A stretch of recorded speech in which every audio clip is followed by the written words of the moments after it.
And I don't know, no one. But unfortunately, one of the Secret Service agents did get shot. He got hit in the vest and the chest, so that's good. What a commercial for that bulletproof vest company.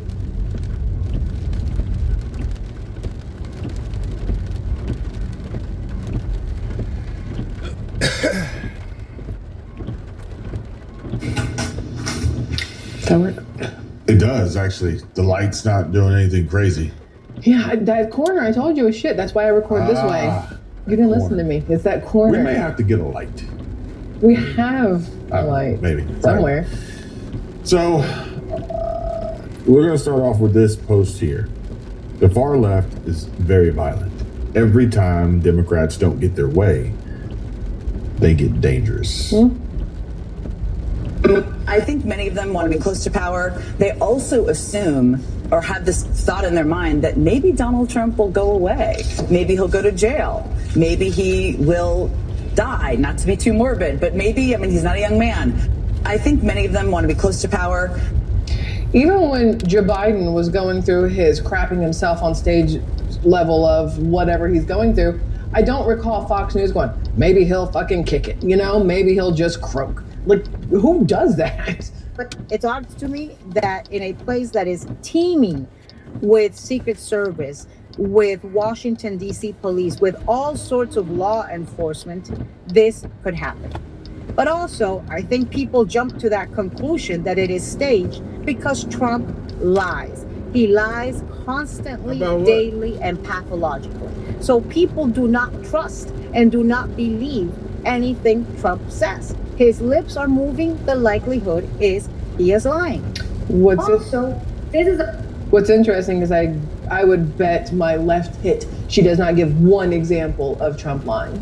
She'll give her own examples, which it's in her opinion he lies or has lied, but there's not grounded in fact. Mm-hmm. For instance, you could read the comments on this channel, on my main channel, on any channel. Well, actually, I take it back. This channel and my main channel. You can read those. And there's people who have formed opinions about me that are entirely untrue. Yeah. And so for them to call me a liar or whatever is their opinion. Yeah. But it's like, prove it. Yeah. And now, granted, I do encourage people to take the easy road and set up a phone, press record, speak, post videos, create YouTube channels, and create content. I would ask Ana Navarro not to do that. I would ask her to shut her face. I would ask her not to do that because I would rather not hear what she has to say. 100%. Because what she's saying, in my opinion, if we're going to call people liars, I think she's lying.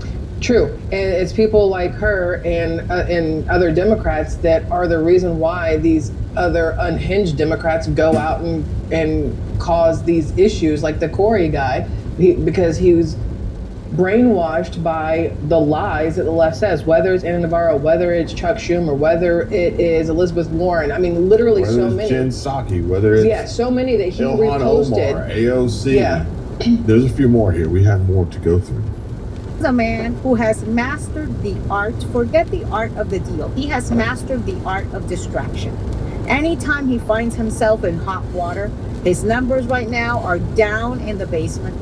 His Iran war is incredibly unpopular. People are pissed as hell at the price of gas and the price of everything going up.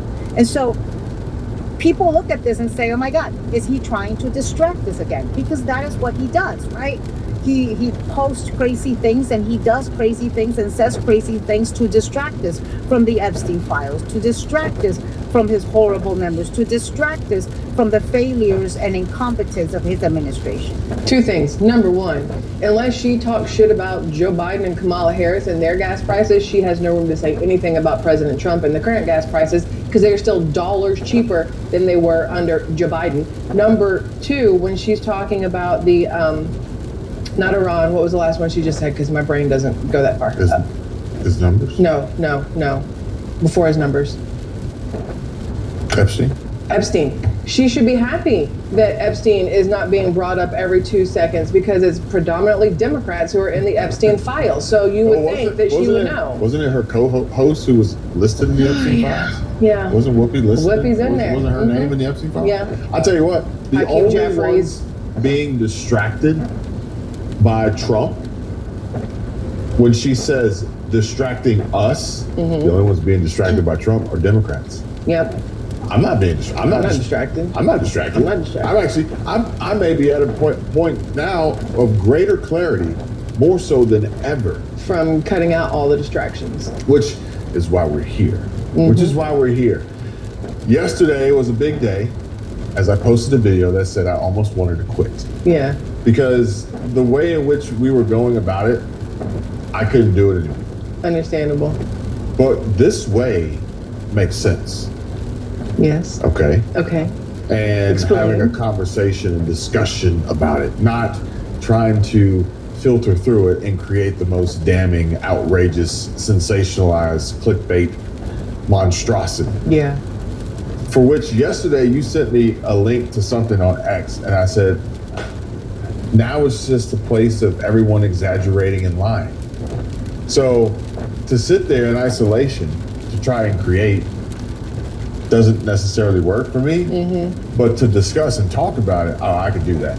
I think that's why I prefer live streams versus recording, because when I record, I feel like I'm just trying to sift through it. But as a live stream, it feels like a conversation because people's comments are coming through live. So it gives it more of a conversation feel, even though I'm the one by myself doing the running of the Yeah. mouth. So I don't want to sit here and try to harp on how much of a liar she is. I'd rather talk to you About how about, stupid she is. for Okay, instance, okay. perhaps, right? Okay. In addition to our conversation yesterday, which was a great conversation, and Solo Retired Life actually commented this morning, Oh, yeah. like, wow, oh my God, I can't believe this. Yeah. And I accidentally edited out like 2 minutes of audio. I fixed that Oh yeah. and I uploaded a short with that audio. I pinned it at the top for the comment section, which kind of like is interesting to me when people since then leave a comment that there's no audio, Yeah. for which you had to cross over that pinned comment to leave that comment. Yeah. It's like, what are you really paying attention to? Anyway, Maybe it's different, phone, computer, whatever, because I don't comment, so I don't really know. I don't comment that often. I comment on your stuff, and that's about it. But I was curious because I didn't think to go back and look, but was there not closed caption for the couple minutes of no audio? Oh, it didn't do anything. I messed the whole thing up. All right, got it. I messed the whole thing Got up. it. Mm-hmm. And it was also a great opportunity for a learning experience or a teachable moment Mm-hmm. in the school community from the standpoint of if you make a mistake, or actually, not if, I made a mistake. Yeah. What did I do? Number one, I didn't not panic. spaz out, Number yeah. two, I didn't get mad. Yeah. Just tried my best to fix it. Yeah. You know, tried. Well, my brain went, shoot, the last time that YouTube just completely stopped my live stream, my video did better because people got in the comments of what happened, and I was like, well, honestly, maybe that'll be a perk. that Oh yeah, people are- absolutely. Oh yeah, like, anything's possible. Anything's possible. Anything's possible. I actually put up a video, and I'm gonna show you what it is. It was faster than yesterday. It is You were in that dungeon corner, that's why. the death corner, and it was. We were very important video number 8. So this one here is new creators can go viral with one single upload, and this guy breaks down the algorithm. He breaks it down to your point of maybe that might do something good for my video. You just never know. It has nothing to do, his video and the algorithm has nothing to do with what they want you to believe, for which this is going to be a case study coming up here. Nadine Siorka? Sikora? Sikora? Awful names, not so, on purpose. random homepage video of I launched my YouTube channel and nobody watched. She came from a 500,000 subscriber channel, and she's trying to rebuild a new channel, and she talks about everything that we know and we've been through, and she specifically talks about how what they want you to believe isn't actually true, and really what is actually true is not just consistency and brand building, but more so what he's talking about, Okay. which is how the algorithm actually works, not how they're telling you it should work. Gotcha. And so sometimes making mistakes actually can work out really well, can work out in your favor. And sometimes people make mistakes and they don't even know it. They make mistakes in overpaying for their health care. Oh, all the time. All the time. But there's a solution, y'all. You like this transition? There's a solution. You can call our friends at Chapter Medicare. Technically, I know exactly what they're trying to do, and I understand why he wrote the manifesto the way he did, because he's parroting all the Democrats. I think that we should know what it says, but I also think that she probably took a little bit of glee from being able to say that to the president Well, in that she's way. no different. And I don't want to jump ahead here, but she's no different than this lady right here. Where's her OnlyFans link? Does she have one in there? Does she have one? I'm gonna assume. If you want, I'll find it. I'll find it. I would guarantee if she doesn't now, once she gets canned from her job, she will. She won't. This is her job. This is her job. To post her boobs? To lie. Oh yeah, that's her. This is her job. To lie. Not to deliver real news. Oh, she's a facts, social media and truth. influencer. I thought she was a journalist. My bad. This is her job, is to lie. I take it back. I thought she was supposed to be a journalist. Lie. Knowing nothing in the heat of the moment, just to get a thirst trap shot of potentially, an invitation to search for her link tree to get to her OnlyFans. So she wasn't actually at the White House dinner because it just says social media influencer. Did she had to have be. anything? She had to be. They said that there was other stuff going on at the Hilton because that Taylor Lane. No, what's her name? Dark hair girl who was whatever her name is. Taylor Lorenz. Taylor Lorenz. Yeah. Yes, she was there, but she's like losing her shit trying to, convince everybody she wasn't there for Trump. She was there for something totally different that happened to be at the Hilton because heaven forbid people think she was there for the White House correspondent dinner. I don't know why it matters. Literally losing her mind about How it. about you're not there for Trump? You're there because you're there. Yeah. Not there for Trump. Yeah. If Trump wasn't president, the event would still occur. Yeah. See, that's the problem with these people. And also the problem that we see with Tesla. It's like, well, I got it before Elon. It's a car. Yeah. It's a car. Yeah. It's a dinner. It's an event. Yeah. The Democrats are the ones, the libs are the ones, the woke mind, TDS infected progressives are the ones who make everything more than what it really is. Agreed. And lie. How did somebody get a gun into the White House Correspondents' Dinner? Honestly, as somebody who went, there was no security. You just showed your ticket and you're able to completely get in. There was just no pat downs, no metal detectors, nothing going on. So That was a lie. Flat out lie. But, Metal but detectors she's everywhere. saying she went. Yeah. So she's saying she was there. Okay. really horrible setup, and I just don't even understand how that was a thing when the United States president was going to speak, who has already had assassination attempts on his life. So really crazy. Okay, so there's numerous pictures and videos of people having to go through the metal detector. So one, she either did not get into the correspondence center or she's full of shit. And two, the guy also didn't get into the correspondence dinner. He rushed them and he got stopped. No. But what did he rush? The security checkpoint. Yeah, the security checkpoint. He didn't even make it through the security checkpoint. So. And why did she delete the picture? Why did she delete the post? Oh, you know why. Why'd she delete the post? Why'd you delete it? Why'd you delete it? Why'd you delete it? Yeah, bunch of liars. I'm not a rapist. I didn't rape anybody. Do you I'm think he was referring to you? Excuse me. I'm not a pedophile. You read that crap from some sick person. I got associated with all stuff that had. Do you think he was Oh, referring you to think you? he's referring to you? You think that he said these words? He's referring to you as he rushed in and tried to kill you? Do you think he was? Are you that fucking stupid? She does seem to be. I don't buy it. I know she's dumb. She ain't that dumb. Has nothing to do with me. I was totally exonerated. Your friends on the other side of the plate are the ones that were involved with, let's say, Epstein or other things. But I said to myself, I'll do this interview and they'll Trump said something, and we're going to talk about this a little bit later, about how much use he's going to get out of the ballroom in the White House. 4 to 5 months, he said. Mind you, he's repairing and restoring and improving A ballroom that was already there. The pool. I didn't forgot the name of the pool now. I've never known the name of the pool. It's not a pool. It's Oh, you're talking about the Washington, reflecting pool. the reflecting pool. Okay.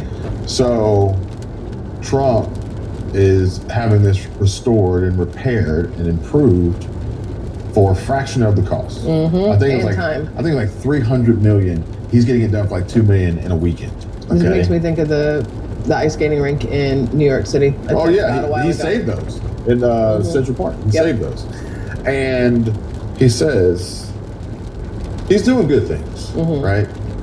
He's doing the ballroom is he's paying out of his pocket. Yeah, and Okay. donors in his pocket. But he's like, I'm not going to get a lot of time out of it. Now, granted, this would be a great opportunity to pitch Trump's third term, Trump 2028. They'd love that. But he's saying, look, I'm going to get a few months out of it. It's not even for him. He's doing it for everybody else. So he's already planning his exit. What happened on Biden's exit? Granted, he probably didn't plan it, but what happened on Biden's exit? What happened on Biden's exit? He was removed. Literally like hours, minutes before his exit, what happened? The auto pen. Oh, okay. The I was auto like, wait. pen ran out of ink for all the pardons it signed. Well, after it signed Hunter Biden's and anything else, and Jill Biden's, it ran out. Look, I'm gonna tell you right now, Trump, clock's winding down. Epstein files, bam! All of it. Trump, he could literally on his way out just light the whole thing on fire. Yeah. He could light the whole thing on fire, and Yeah. he should. He should. He should. Actually, I think he should do it right before the next election because then that will help the country Yeah, he realize could do that. who He could needs do. to be He in could be. place. Yeah, that is another play. Probably, I read the manifesto. He's a sick person, but you should be ashamed of yourself reading that because I'm not any of those things. Mr. President, and I these was are the never. gunman's words. Excuse me. You shouldn't be reading that on 60 Minutes. You're a disgrace. But go ahead. Let's finish the interview. The other thing that Excuse me, I'm talking. thing in the manifesto. Excuse me. What a piece of shit. And yes, Ilhan Omar did post this. The leader. It says, and last night a man tried to assassinate the president because he's a pedophile and rapist. It's much like Nora Donald had just said there. This is not okay. And Ilhan Omar says that the leader of the pedophile protection party is trying to deflect attention from his name being all over the Epstein files. At least in Somalia, they execute pedophiles, not elect them. Fuck, aren't you in Somalia then? Like, go back home. Man, Listen. oh man, oh man. My fingers have never itched to slap a face the way they do when I hear her name. Oh, well, allow me to retort. Because you may have itchy fingers now. Oh, don't play Kamala Harris. Don't do it. Kamala. Now, you may have heard that there's another dinner happening tonight. Not the response. It's called the White House Correspondents' Dinner, where they're raising a glass to Donald Trump. Well, trust me, Arkansas, you throw a much better party. There's 50 people that they paid to get over with her. Is she in a gymnasium? This is a cafeteria? Where is she?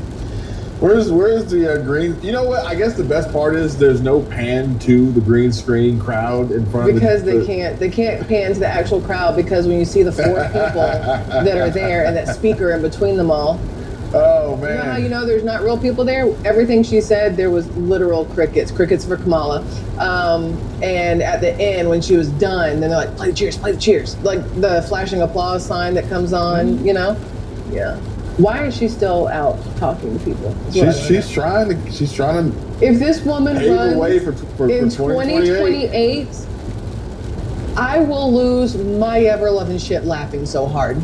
You cannot be that. I would obviously never- she's incredibly stupid, but I don't ever want to discourage anyone from going after their dreams and goals.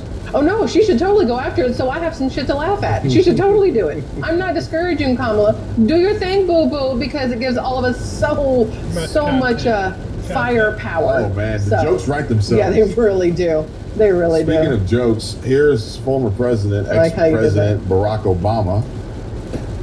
Ex-president Barack Obama claims we don't know the White House Correspondents' Dinner's gunman's motives, despite raving anti-Trump manifesto that Nora Roberts shared earlier. Barack Obama says we don't know. We don't know the motives that are all in the manifesto. We don't know why he decided to bum rush towards the White House dinner. We don't know if he was actually talking about Trump in that manifesto.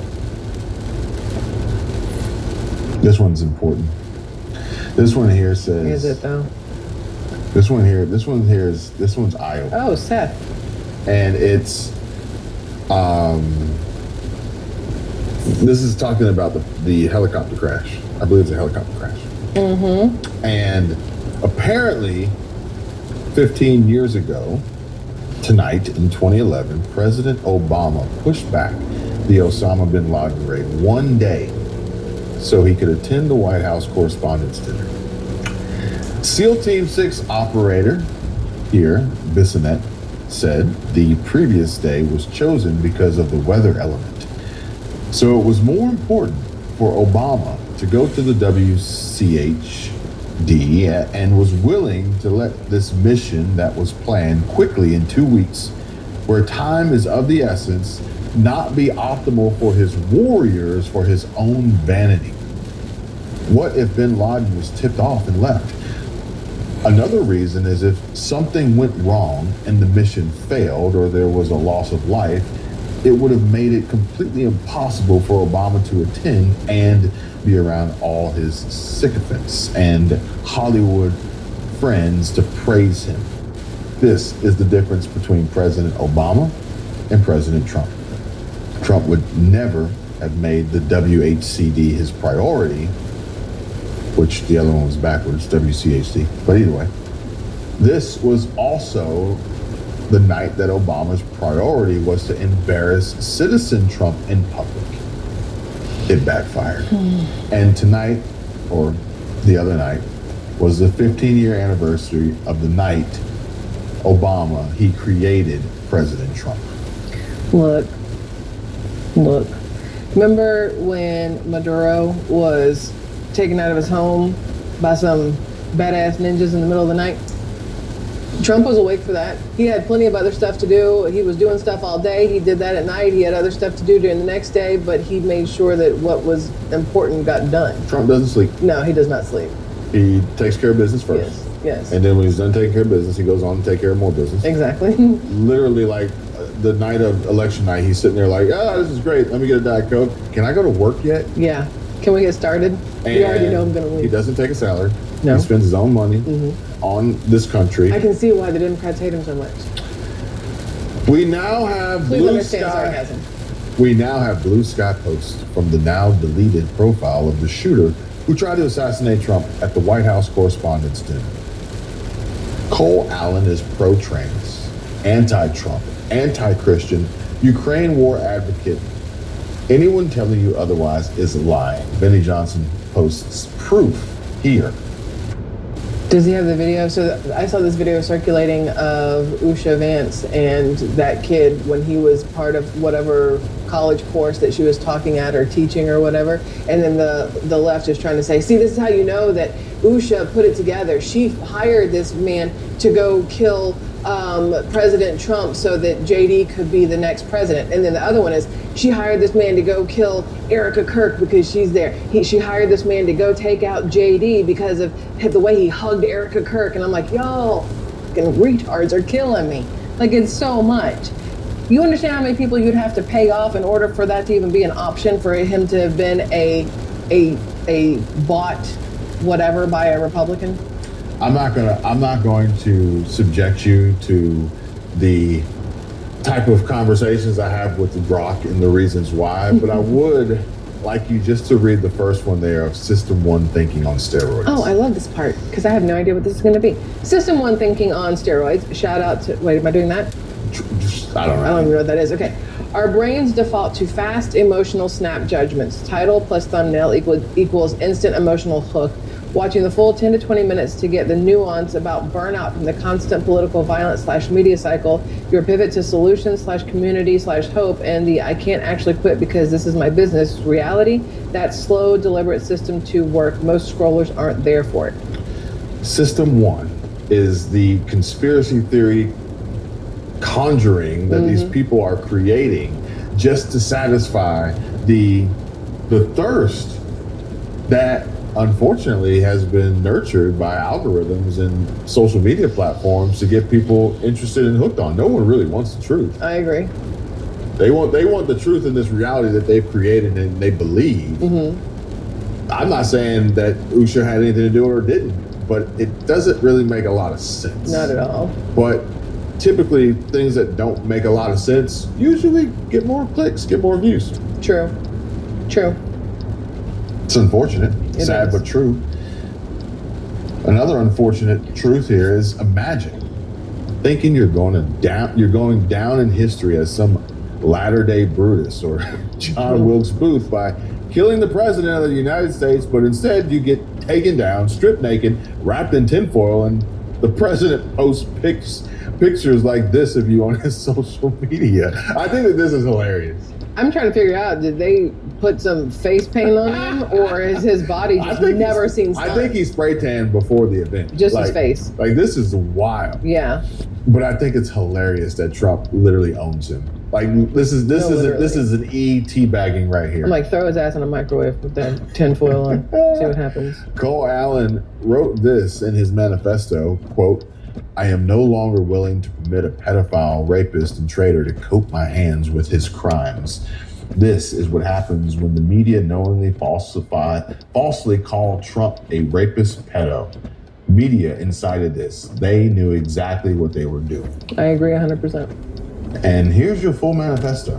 You said you wanted it. Did you already have it? No. This is the full manifesto. You can send that to me because I'll read it. Benny posted this. It's a lot. It is interesting we have his full manifesto, but we still don't have the one from Thomas Crooks, but continue. It's interesting what we do and what we don't have. Yeah. But that's a whole nother topic for a whole nother day. And a better question may be, why were people in Israel searching for Cole Allen? I can tell you why. As of 7 a.m. Eastern, almost 12 hours before the Trump assassination attempt. Oh, before that part I don't know, but do you know, have you seen the picture of him where in theory he's wearing an Israeli defense whatever sweatshirt? I've seen a few. I've seen a lot of things floating around the internet that may or may not be true. There's three sides to every story, and we weren't there. We weren't there, so I don't know if the shirt is real. I don't know any of that stuff. I know that the video of him working on something and Usha Vance was there. Well, Usha, whatever her last name is at the time, was there. That is real. I double checked it on the news website itself, so that one's real. But everything else, there's no guarantee that any of it's real. Honestly, there's no guarantee that he wrote that manifesto. It could have been anybody else. There's no guarantee that he was going after the president. Crazy, man. This whole situation between Lawsuit Jerry and Bill Cabbins, man. This has been going on for like 20 videos deep, man. Back and forth. But we're going to start off things with BSC TV, man. So he was live. And he addressed a little bit of the situation with Bill Cabbins because they also got a situation together. So it's not just Lawsuit Jerry. I know Lawsuit Jerry mentioned in his video, he mentions Cap. So he's actually referring to a BSC TV. But let's start off with this this part in the live stream. And then we're going to also jump on Lawsuit Jerry. And then we might also hear what Bill Cabbins, because he had a few words for a BSC TV while he was on Flyucci's podcast. But I don't think I'm going to say no words. What? You know what you think? Like she said, it's a whole clip of it. And I don't let people that act like they don't know what they said about him. That That's the same thing Bill Cabbage did. Like, quit trying to act like you don't know. Quit trying to act like you don't know why I don't fuck with you. That's weird. That's weird. That's weird. Why do people try to act like they don't know why people don't rock with them? That's crazy. West Side Trapper, that nigga's a weirdo, gang. He mad I don't fuck with him. Have long-term monogamous relationships is because the men of today aren't putting up with your bullshit. All of this coming. When this lady came out saying that the only reason they broke up was because he wanted to go public, but now all of a sudden he went public with Megan, flag on play, flag on the play. No, I'm not really surprised that this happened because I feel like this is regular men for you, right? They say one thing to you and they do another thing with another woman. Okay. I'm more mad at y'all that was in the comments when this story came out. Y'all was delusional as fuck. Oh, she's just mad that he went back to black women. Oh, she's just mad because he don't like her. Oh, y'all need to just move on when stuff like this happen with men. Get a new one. And to me, I just felt like it was nothing wrong with her coming to us and telling us what happened. She was exposing a pattern. That's something that this man probably does quite often. He probably gets with women, lets them do all the girlfriend stuff, and then later on throws in oh, I'm not ready though for a commitment. After he done already been sleeping with you how long, getting whatever from you for how long. Do we believe her now? Do we believe her now?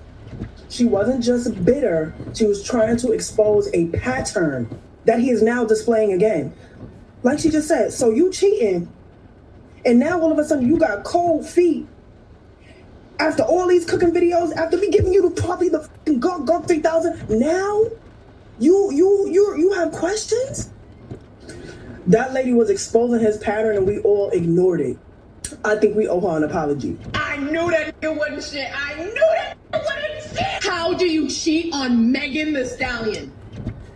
Megan Thee Stallion, Tina Snow, Megan Pete. How do you cheat on Megan, come to me. I promise you, I will treat you right, Megan. I promise I will treat you right, even if you cheat on me, baby. It's my fault. It's my fault. Blame it on me, baby. I like you so much, please. All funny shit aside, can y'all give that girl a break?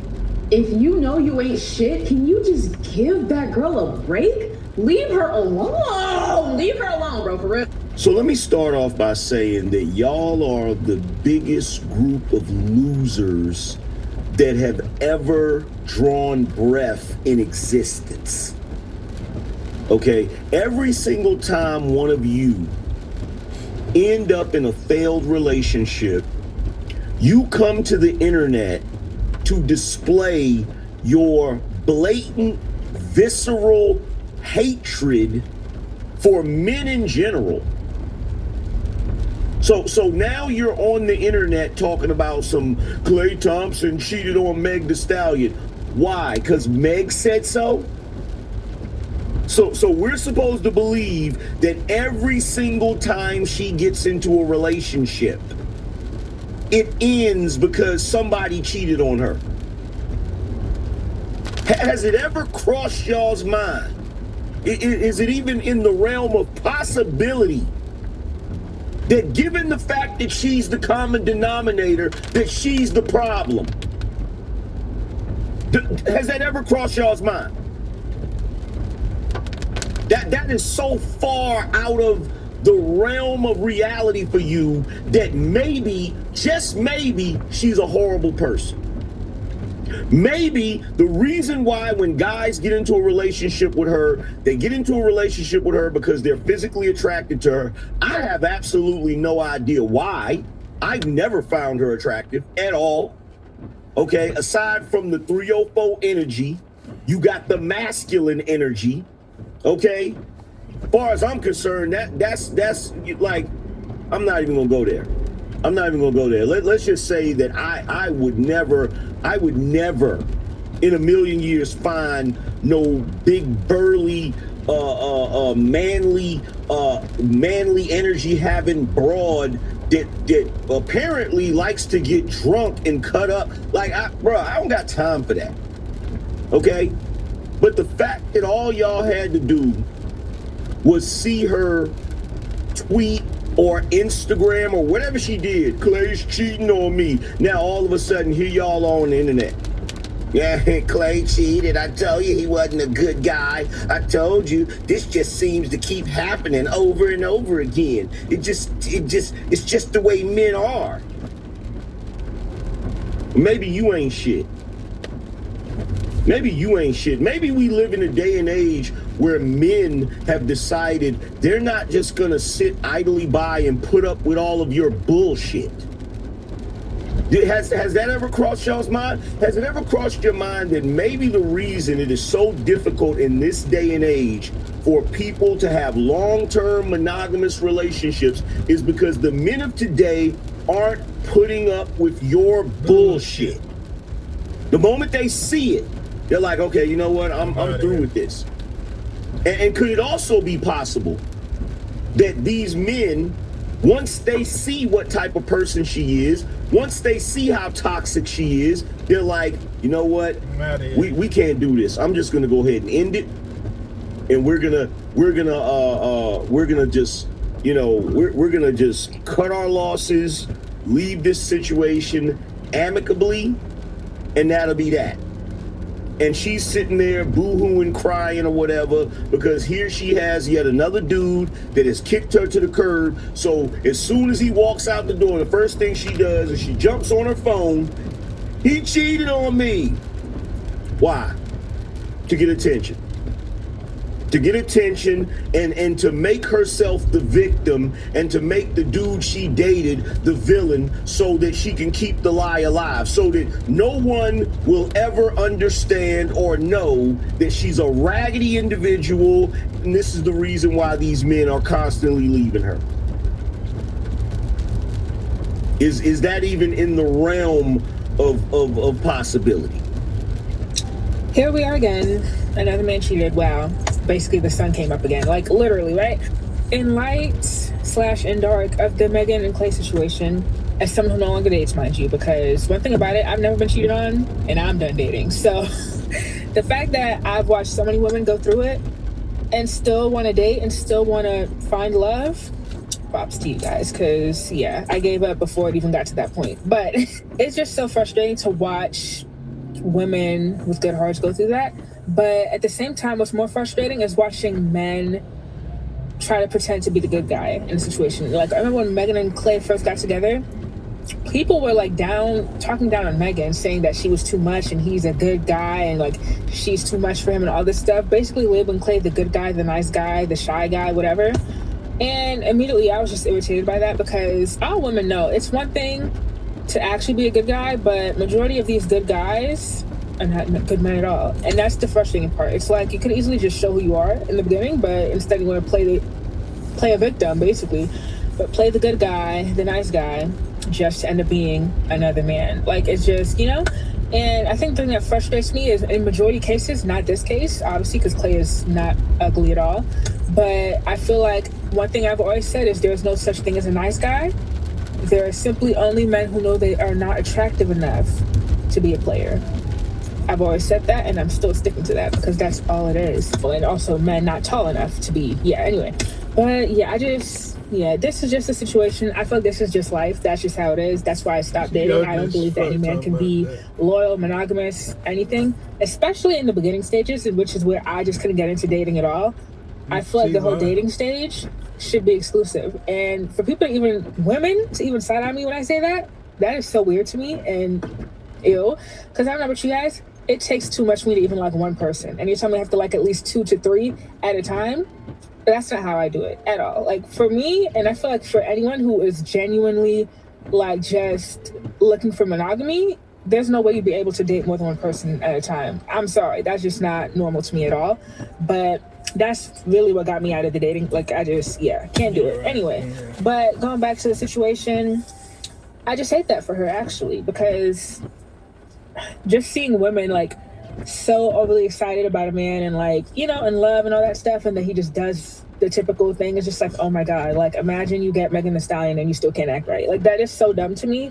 But men really don't care, and that's what I keep trying to tell women. Men do not care at all. Like, their whole goal is just to say they pulled you, the whole goal is just to say they slept with you. Like, literally, that is the only goal, is brownie points with other men. So that to say, honestly, join me. Because there are some women that used to look at me crazy for saying that I no longer date. And guess who's in the same boat as me now? Literally. So it's just, I feel like if we all, as women, just band together and just stop dating these men altogether, they can finally be who they truly are and just go ahead and find that man, because nobody else will date them. So I'm joking. But literally, it's so sad, honestly. I hate that. But it's become so normalized to be cheated on by a man that, like, people are right now, so that's wrong. Drag her ass out of the car. Stop talking, start doing. Hey everyone, today's body cam video is a simple traffic stop. Registration and insurance? Yeah, so I'm like in the middle of getting a new car. This is a rental car. Okay, can you just turn the music down? I'm sorry. Is the reason why you're pulling over? When I get all your documents, I'll let you know. Because that's how it works. I just want to know who. I'll let you know right when I get all your documents. So what do you need? Because it's a rental. Your license, the registration, and the insurance. Does it come with some type of... And it's not mine, it's my dad's. Okay. Does it have any type of insurance in it? When I get all your documents, I'll let you know. So you don't know why? No, I do know. Not like a valid reason. No, I do.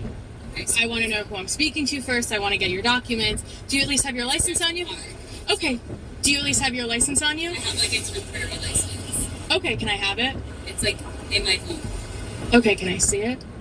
Why are you pulling me over? Because you made a U-turn in the middle of Ocean Avenue. And you can't make a U-turn. So I see the way she's holding her phone. I think she's filming, you know. So she's like, oh, I'm being pulled over. Oh my God, I better film. So you don't know why you...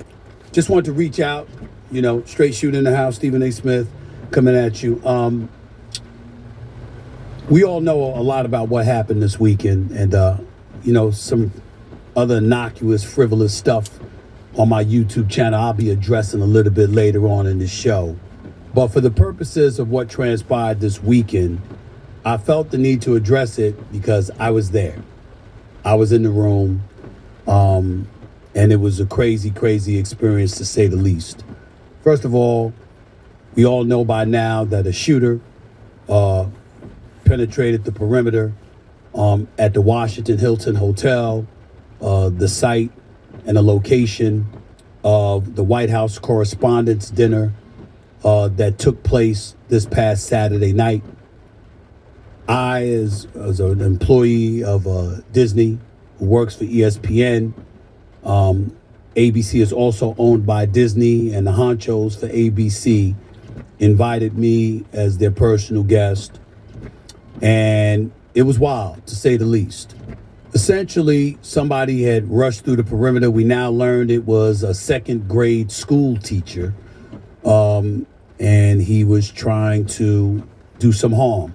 Just to give y'all just a quick account of it, walking into the place, you had to walk a couple of blocks just to get to the hotel, because obviously some of the stuff was shielded off. So you got a lot of conspiracy theorists out there claiming that this was all rigged, it was planned, it was coordinated or whatever.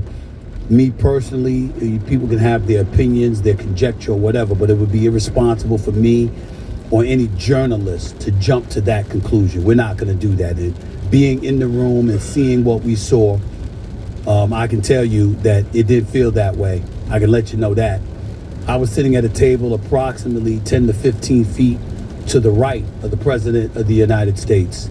The Vice President was sitting a few seats down to the President's left, for a bit further away. They were on opposite ends of the podium, or the table rather. Nevertheless, what happened is that I heard a pop. I heard two shots, and I didn't know what the hell was going on.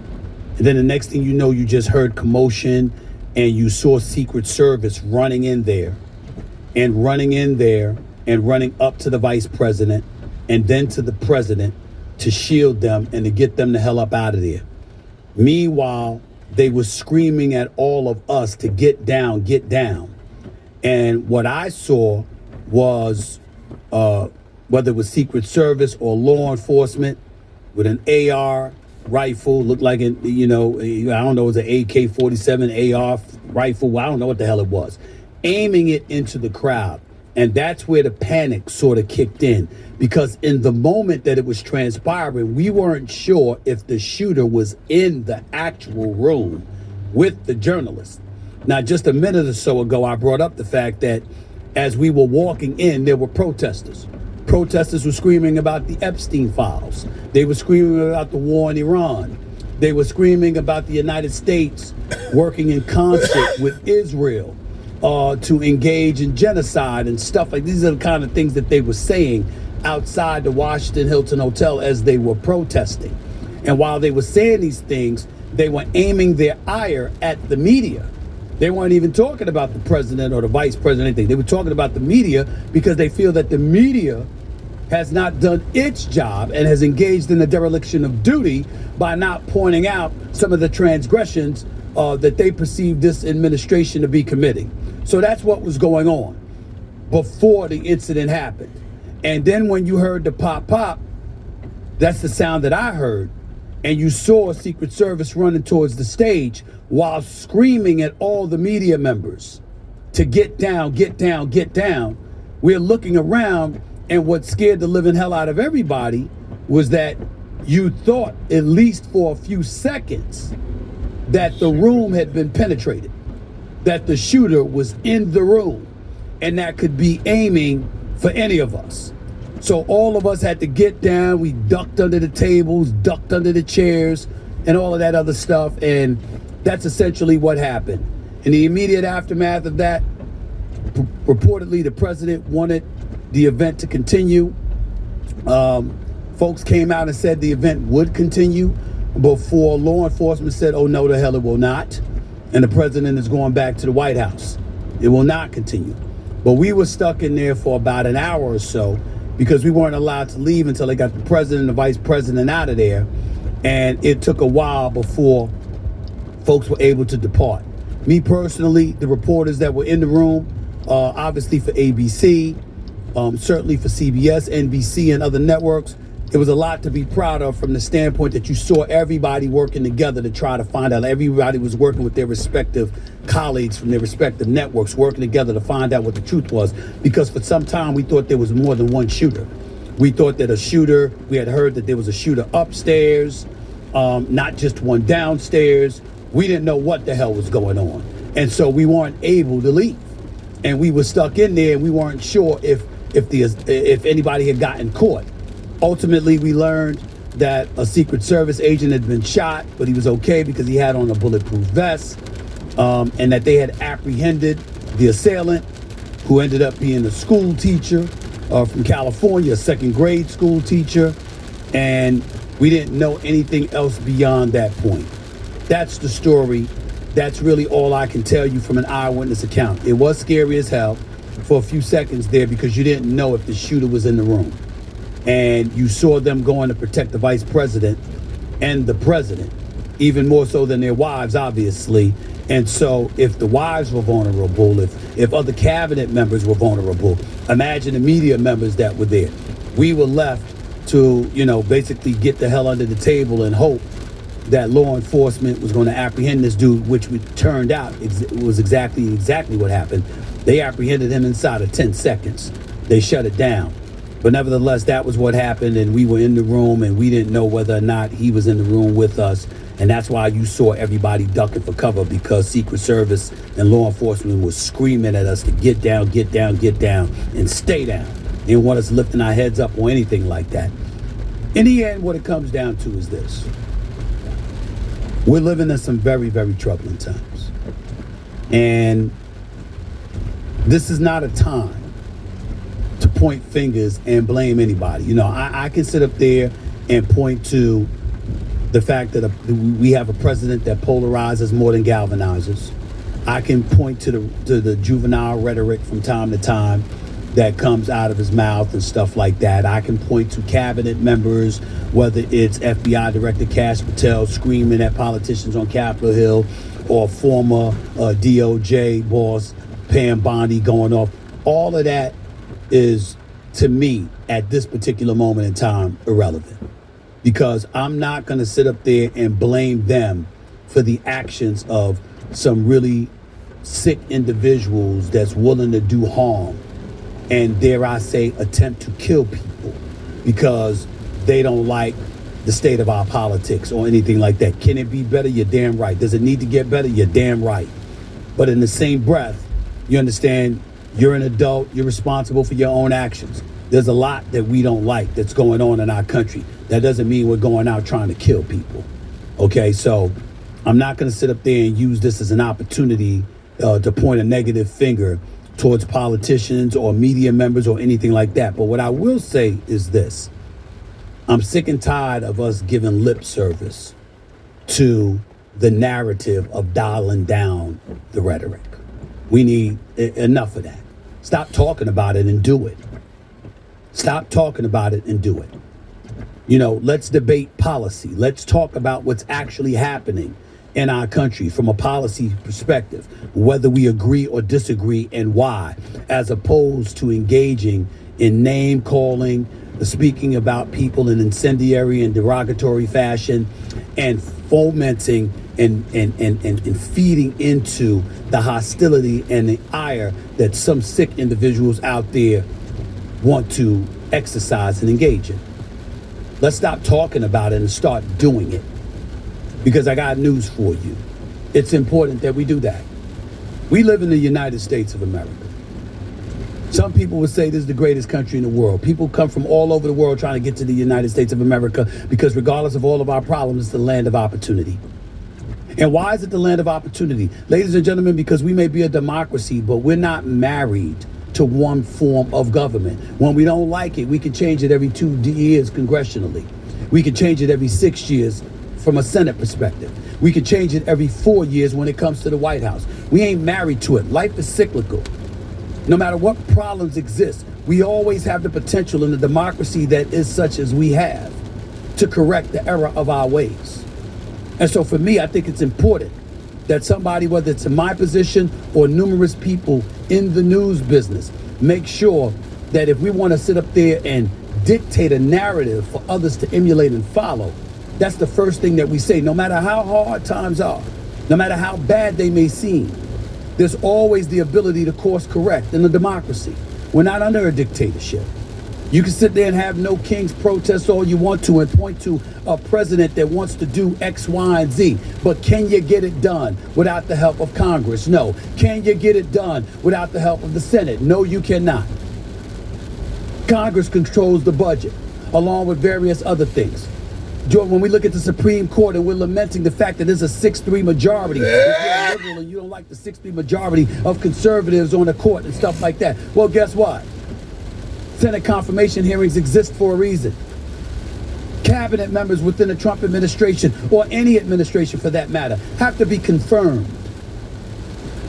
We live in a society right now where we're forgetting that it doesn't matter who the president is if we have people on Capitol Hill in both houses of Congress, along with officials that work for the administration, under the stewardship of the administration, or are extended beyond that.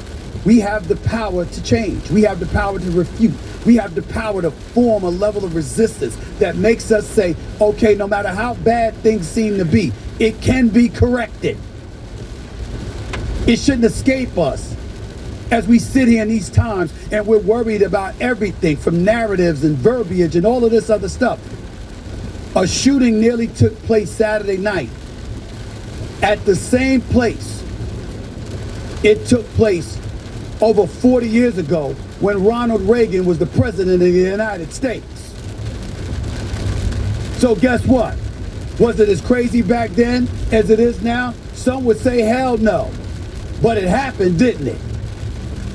Because we always have folks out here who are a bit loose and a bit dogged and dogmatic in their approach because their way is what they see, and if it doesn't go down like that, the world must be coming to an end. Well, damn it, that ain't most of us. Most of us understand, as much as we don't like things, we have the power to provoke and ultimately institute and implement change. And I just think it's important to remember that. In that room, we're surrounded by a whole bunch of people, thousands, members of the media, and beyond, lobbyists and administration officials and everybody in between. There was actually decency taking place where people were conducting themselves like adults in the room. And understanding that on this particular day, you know something? We're all here together as either American citizens or supporter of the American way of life. Shortly before the latest assassination attempt against President Trump, they had this woman on, Sarah Cupp, with this totally sane take. Oh yeah, she's not crazy at all. The Correspondents Association was trying to sort of mend some fences with the guy who wants us dead, figuratively. Figuratively, he wants journalism dead. It doesn't make a lot of sense to me. I don't think this is a great night for journalism. It's a night that's meant to be celebrating it, but I think it's a real bummer. Yep, that was around half an hour before CNN viewer, I'm sure he was a CNN viewer, Cole Thomas Allen, launched an attack. Now, if you're wondering what radicalized this character, who radicalized him, well, it was mainstream media outlets like CNN, MSNBC, CBS, etc., who present the president as some sort of modern-day Hitler, threat to democracy. It's the celebrity class as well, and the Democrats who every single day for the past 10 years have pumped out the most unhinged, reckless rhetoric. I have thought an awful lot about blowing up the White House. A Missouri state senator is under investigation by the Secret Service after saying she hopes President Trump is assassinated. I will go and take Trump out tonight. And if you see anybody from that cabinet in a restaurant, in a department store, at a gasoline station, you get out and you create a crowd. And you push back on them. And you tell them they're not welcome anymore, anywhere. And sadly, the domestic enemies to our voting system and our honoring our Constitution are right at 1600 Pennsylvania Avenue. They're not going to stop before Election Day in November, and they're not going to stop after Election Day. And that should be, everyone should take note of that on both levels, that this isn't, they're not going to let up, and they should not. If you think we're rallying now, you ain't seen nothing yet. Now, let's have a little laugh at Democrat Congresswoman Ilhan Omar, who seems to think we've had 11 world wars. The last time the Alien Enemies Act was invoked, it was used to detain and deport German, Japanese, Italian immigrants during World War XI. You know, there is something terribly wrong with America when an American-hating, brother-marrying simpleton like Ilhan Omar can become a congresswoman. Now to the man an increasing number of Democrats are cozying up to. It's the millionaire Marxist moron Hassan Piker. Here he is casually talking about killing President Trump. Great video where you talked about, someone has to do it. See, when I say that, everyone knows exactly what I mean. That which is, I think that shows that there's a lot of anger, a lot of resentment. And here is Hassan a few days ago just casually advocating mass murder. Well, my understanding is that the property owners who have properties there choose just not to rent it at all. Yeah, kill them. Kill those murder those in the street. Let the streets soak in their capitalist bloods, dude. Reminder, this creep is a multi-millionaire, lives in a $3 million property, makes millions from being the poster boy of communist dimwits. Now let's talk about President Trump. He granted an interview to CBS after this latest attack, and look at this ridiculous performance from 60 Minutes' Norah O'Donnell, pretending she doesn't know Cole Allen's manifesto was about Trump. Watch this. The so-called manifesto is a stunning thing to read, Mr. President. He appears to reference a motive in it. He writes this, quote, administration officials, they are targets. And he also wrote this, I am no longer willing to permit a pedophile, rapist, and traitor to coat my hands with his crimes. What's your reaction to that? Well, I was waiting for you to read that because I knew you would, because you're horrible people. Horrible people. Yeah, he did write that. I'm not a rapist. I didn't rape anybody.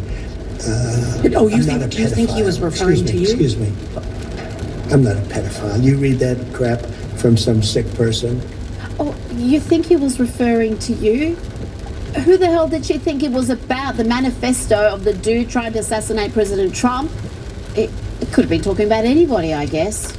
Let's bring in Sky News contributor Kosha Gator. Kosha, let's hear a little more of this interview. Here, President Trump calls Nora a disgrace. I read the manifesto. He's a sick person, but you should be ashamed of yourself reading that, because I'm not any of those things. Mr. President, and I these was are the never. gunman's words. Excuse me.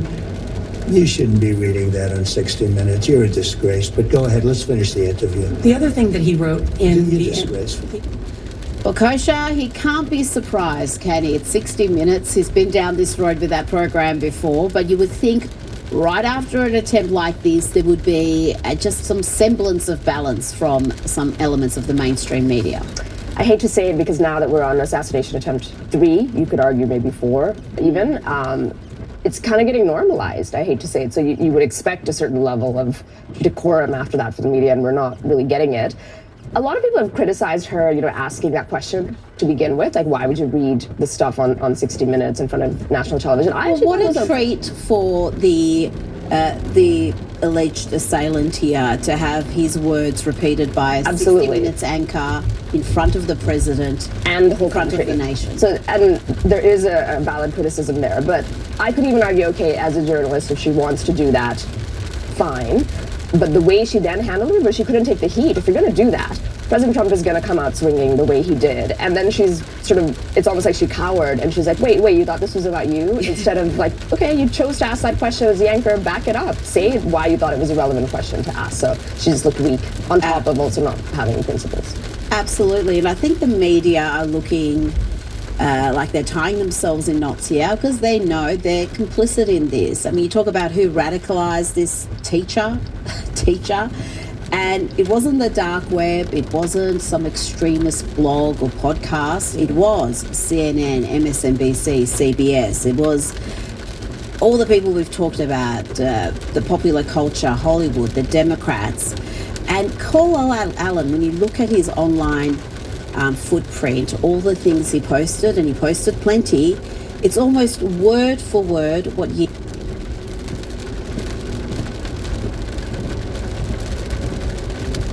hear from Democrats. This wasn't some crazed individual with hearing voices. The voices he was hearing were from the mainstream media and members of Congress. Yes, his profile, I think it's harder for the left to dismiss him as a disaffected person in a basement playing video games sort of thing. He graduated from Caltech, one of the most prestigious universities. He's 31, which is a little bit older even than the typical profile of the people who might be a little bit mentally unstable, the young men who do this. And his manifesto was quite coherent and well written and articulate. So this is like a normal guy, is my point, an educated, credentialed guy. Could have been a monologue that you might hear on MSNBC or MS Now, whatever they call themselves. That's right. It was those same lines regurgitated. So you have mainstream media going after sort of a mainstream guy in terms of his education and credentials, leading to this result, and that is really scary times we live in. Let's hear from White House Press Secretary Caroline Leavitt, who was sitting next to the First Lady during this latest attack. She had some choice words for the media. The deranged lies and smears against the president, his family, his supporters have led crazy people to believe crazy things, and they are inspired to commit violence because of those words. It has to stop. And she also had this to say about the Democrats. It's not just the media, it is the entire Democrat Party has made their pitch to voters across the country that Donald Trump poses an existential threat to democracy, that he is a fascist, and that they compare him to Hitler. I mean, these are despicable statements that the American people have been consuming for years.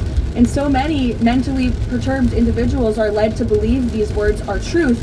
Kosha, how much complicity do members of the mainstream media and the Democrats have for these attacks? And we're not talking about one. There's been multiple attacks against President Trump, against other conservatives, and of course, we saw the tragedy that unfolded with Charlie Kirk. It's impossible to ignore. I think people have known it for a long time. Steve Scalise even could go back to him, the Bernie Sanders supporter who shot up the baseball match. Charlie Kirk, as you mentioned, and multiple times against President Trump. It is real. It's sort of like there's a a stream, and so upstream is the media rhetoric, and that is polluting the minds of people. And then you go all the way to the actual elected politicians who try to whitewash it or say, you know, that's just fringe, it's not the mainstream. Like President Obama came out with a statement saying we don't know what the motive is, so they try to sort of... That was incredible to me. That was incredible. President Barack Obama to come out and pretend like this was a mystery. This was just some random attack. We don't know what the motives were. He would have known. He's very well informed. He would have known the history of this man because it became evident very quickly online what his name was, what his politics were, who he had donated money to, what he had posted on social media, and he had a manifesto. Of course, and we know if the shoe had been on the other foot, if he had been targeted 3 times, you know, people wouldn't be saying that. So it starts with, you know, whip up. This is the machinery that you whip up the frenzy, and he's literally Hitler and fascist, and you get people to believe that. Then you have the more established, serious people like former President Obama whitewashing it, that, you know, we don't know, or this isolated incident was bad, but put that in a box because it's not reflective of society at large. And then you go all the way downstream to the Secret Service and obvious deficiencies in the way they're assessing security threats, and then you put